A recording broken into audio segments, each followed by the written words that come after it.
liberdade de construção que é valorizada pela comunidade. Isso significa que pode-se fazer qualquer coisa? Não. Existe um conjunto de regras, de normas tácitas, existe um urbanismo tácito em cada uma das comunidades, produzido pelo processo histórico dessas comunidades. Portanto, entrar nessas comunidades e querer exercer a liberdade construtiva passa por um processo de aprendizado desse urbanismo tácito. Senão o custo é muito maior do que o custo, digamos, da cidade formal, porque para demolir demora 15 anos. Numa comunidade, se subverte esse urbanismo tácito, derruba no dia seguinte.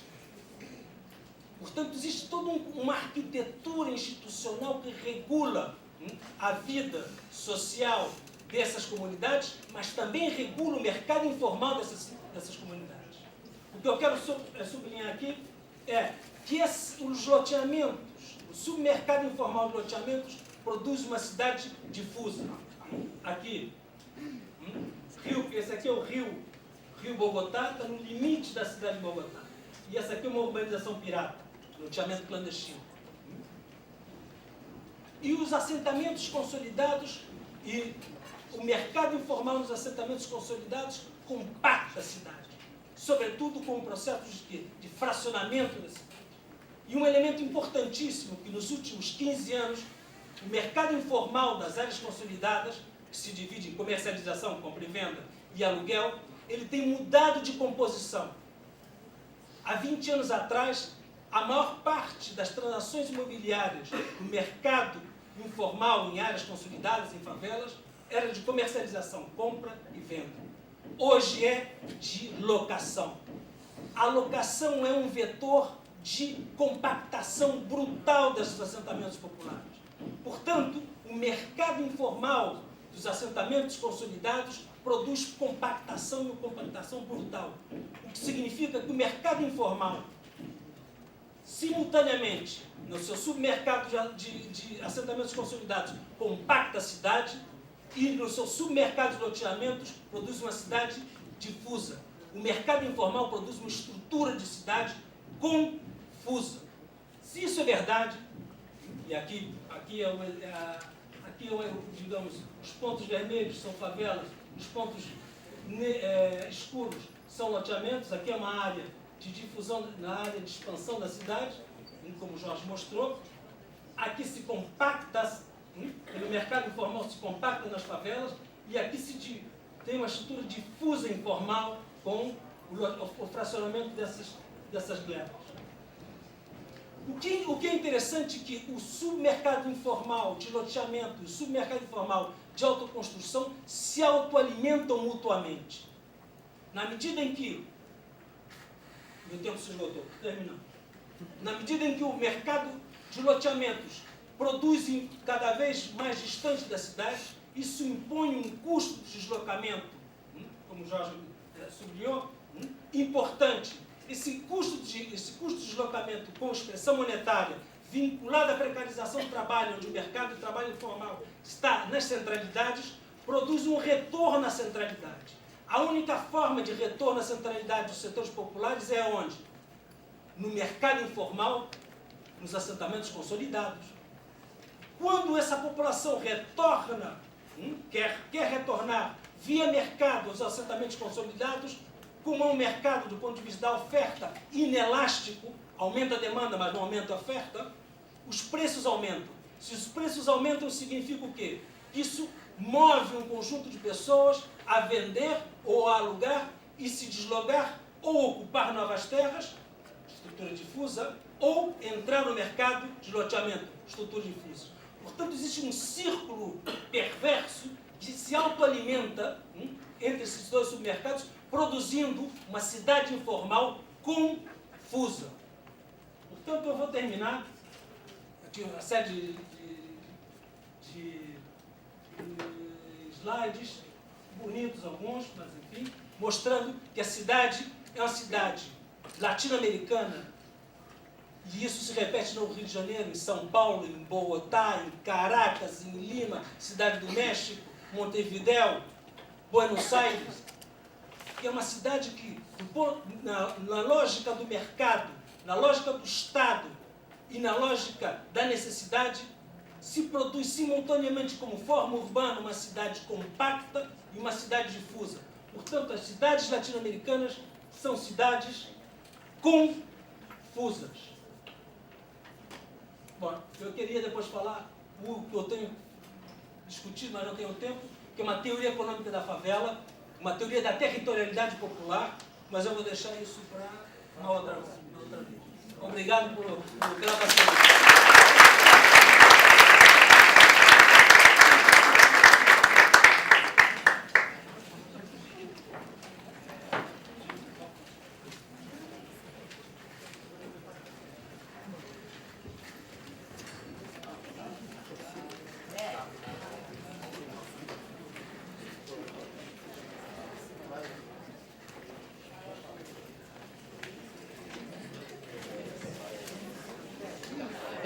Gente, olha só, são duas coisinhas.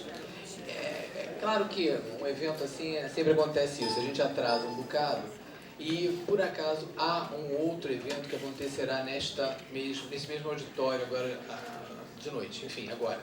E a gente então vai fazer uma rodada de perguntas, infelizmente apenas uma rodada, porque o pessoal, né, da arquitetura nos deu esse tempinho para a gente terminar isso.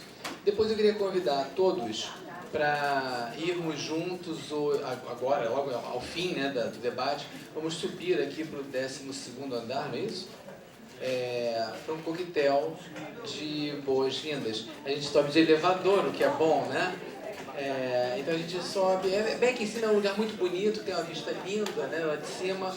E a gente, para poder conversar, jogar conversa fora e fazer aquilo que eu tinha falado no início, daquelas boas risadas, não é? Então, por favor. Assim, óbvio que eles vão estar aqui arrumando as coisas, não tem nenhum problema, à vontade, não reparem. Botar algum limite de perguntas, alguns números? Se é possível?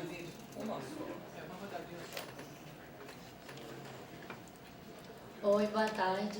Meu nome é Fabrícia, eu sou mestranda da UFRJ, estou fazendo mestrado em políticas públicas dentro do Instituto de Economia e eu trabalho como advogada em alguns casos de uso capião, enfim, lutas populares de acesso à moradia, à propriedade privada. E eu queria que os palestrantes, especialmente o Pedro, pudessem comentar um pouco sobre o papel e os efeitos de políticas de titulação, que a gente sabe que são tanto mecanismos de gentrificação, quanto são também mecanismos de asseguração de direitos, enfim, conquistados.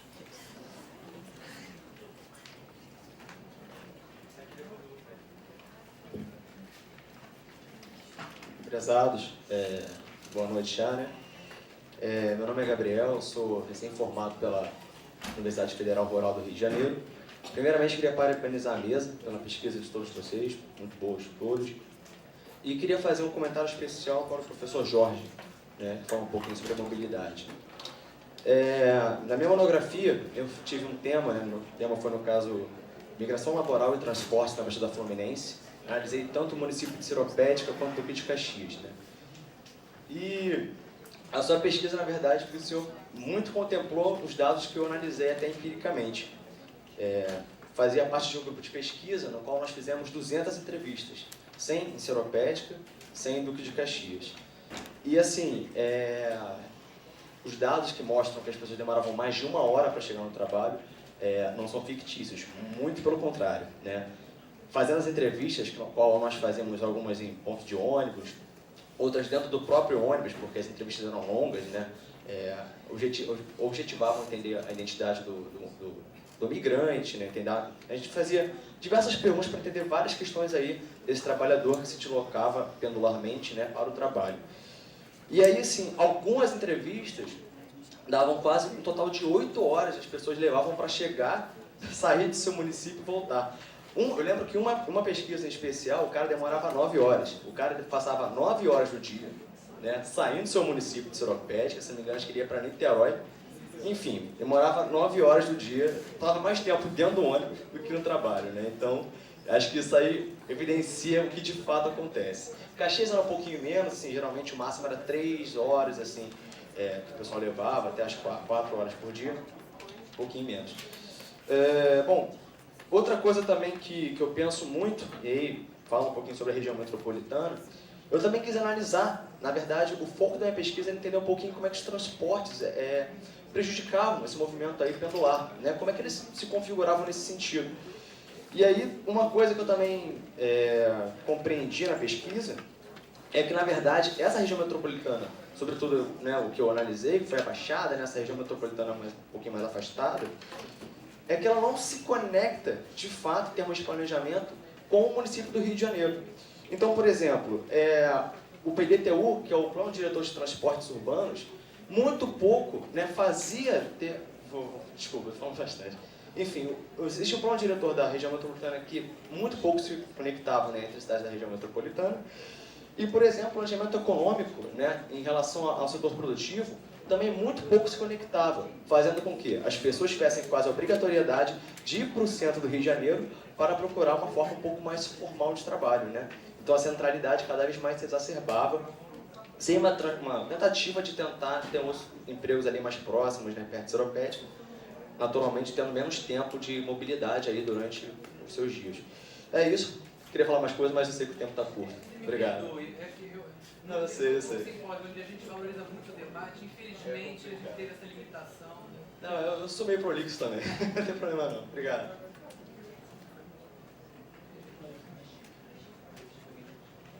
Boa tarde, sou Felipe, mestrando aqui da PUC, começando minha pesquisa sobre orientação profissional.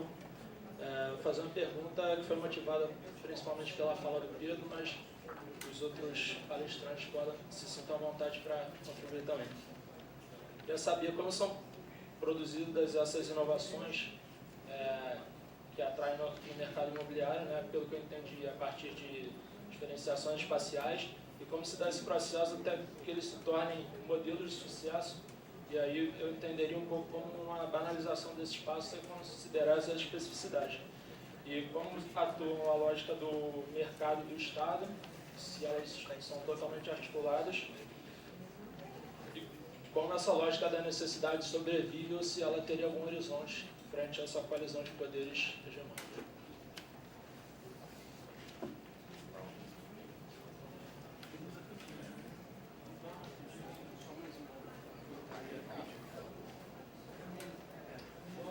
Boa noite, parabenizar aos professores Álvaro, ao Jorge e ao professor Pedro. Eu vou direcionar minha pergunta ao Pedro, me chamo Fábio, porque estou fazendo minha pesquisa de doutorado e ela vai ao encontro do teu trabalho, né? Então, são 3 questões. A primeira é que, quando você fala da necessidade dos promotores de destruírem e renovarem constantemente para que mantenham a sua margem de lucro, enfim, se você está se aproximando aí da ideia do Harvard de destruição criativa, ou se você está partindo de outros referenciais, e se parte de outros referenciais, se você pode sugerir alguns deles, para que eu possa lê-los. Uma segunda questão é quando você fala da teoria da incerteza urbana, né, radical, e aí se você trabalha isso apenas para pensar as grandes cidades, as metrópoles, ou se isso pode ser pensado a partir da intensidade de aplicação de capitais, portanto, em cidades médias que estão num processo de reestruturação e que tem uma evidência econômica, tá? E, por fim, se é possível pensar essa ideia da cidade difusa, compacta, a partir do mercado formal e informal e, portanto, ler a organização do espaço urbano a partir de todo esse complexo que você expõe, ou se não, no caso, eles são tão particulares e específicos que eles exigem momentos diferenciados de leitura. É isso, obrigado. Infelizmente a gente vai parar as perguntas por aqui, mas vocês podem conversar lá em cima, né? A gente vai dar um vinhozinho, assim, então vai ficar mais um papo, ficar ainda melhor. Se a pergunta foi própria, a gente já vai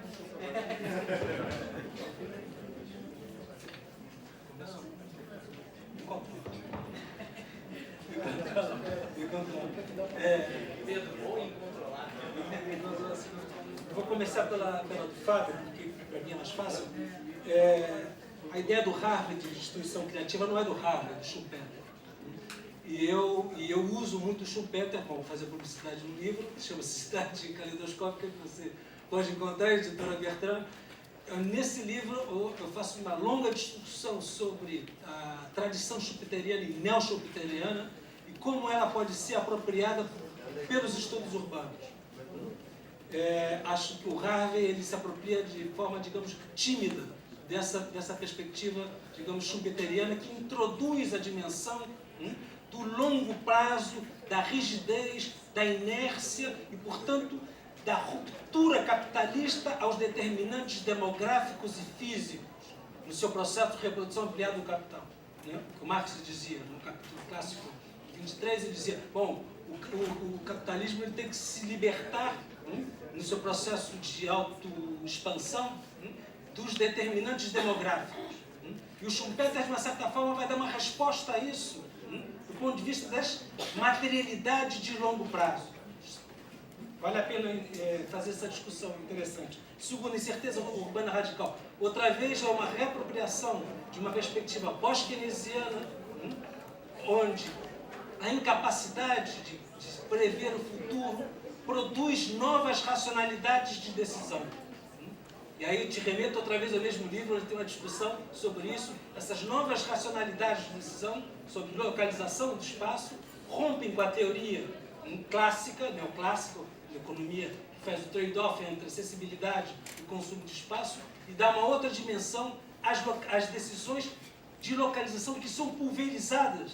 Enquanto pulverizadas, no seu agregado, elas produzem uma estrutura de cidade. Formal e informal são lógicas, como eu vou dizer, desigual e combinadas, para falar numa tradição que tem muita simpatia.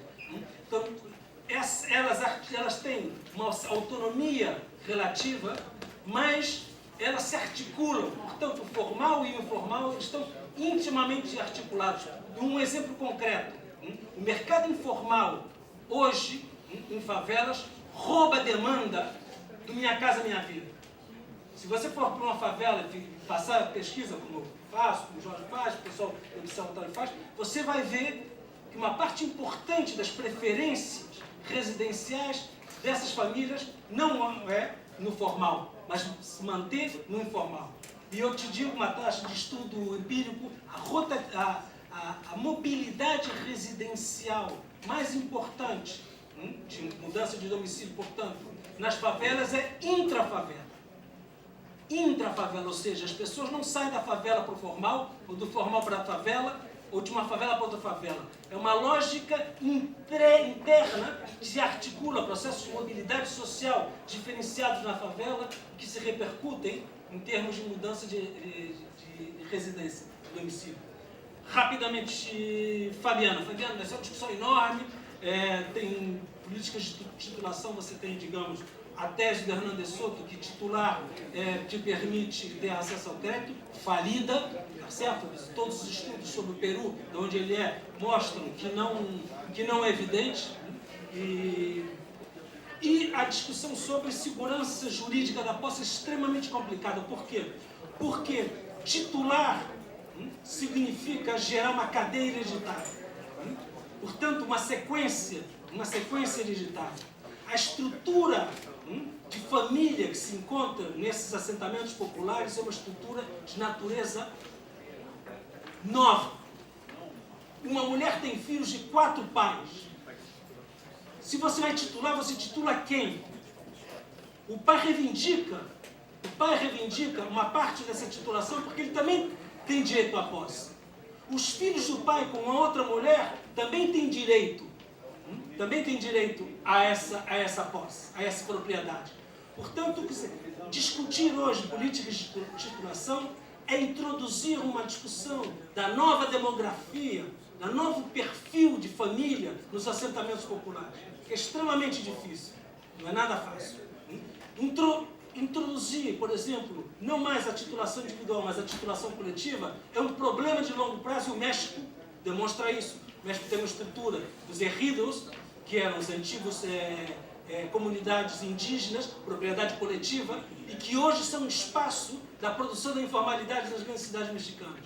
Portanto, não resolve um direito coletivo da propriedade. Portanto, esse debate da titulação é extremamente complicado.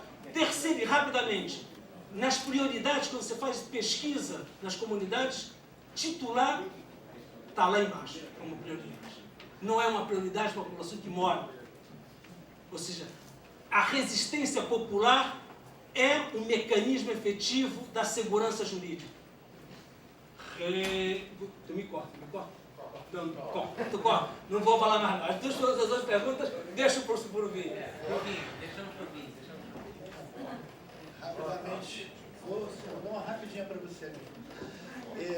Então, essa questão da regulação fundiária, como é o nome? Fabiana, fazer uma propaganda, escrever um texto sobre isso, sobre a questão da regularização fundiária a partir do conceito de morada.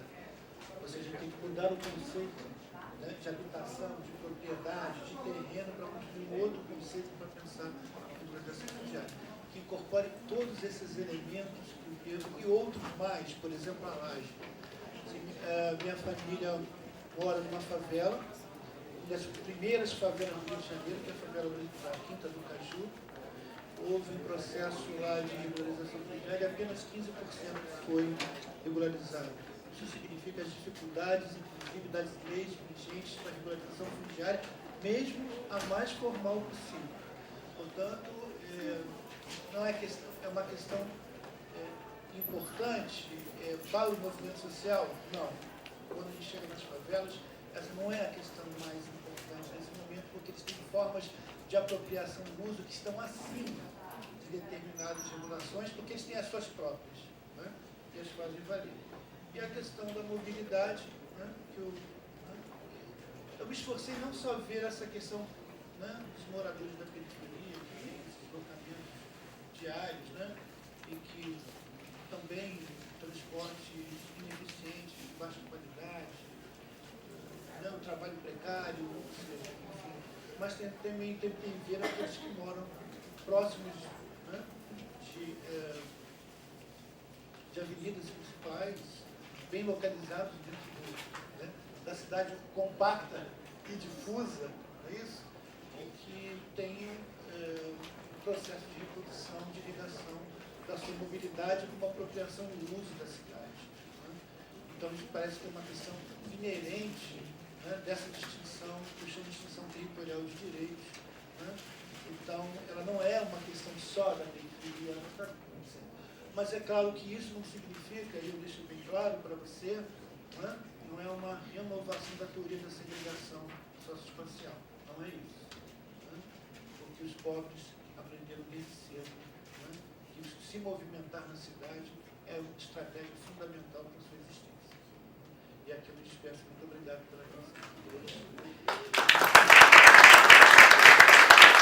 Gente, muito obrigado. Eu queria agradecer uma coisa que eu não tinha feito até agora. O departamento de comunicação que está viabilizando aqui a filmagem, não é?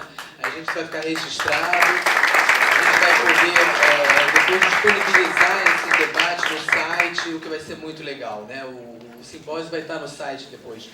E eles viabilizaram também, né, a transmissão simultânea lá fora. Então, muito obrigado, viu? Vamos ao vinho, né?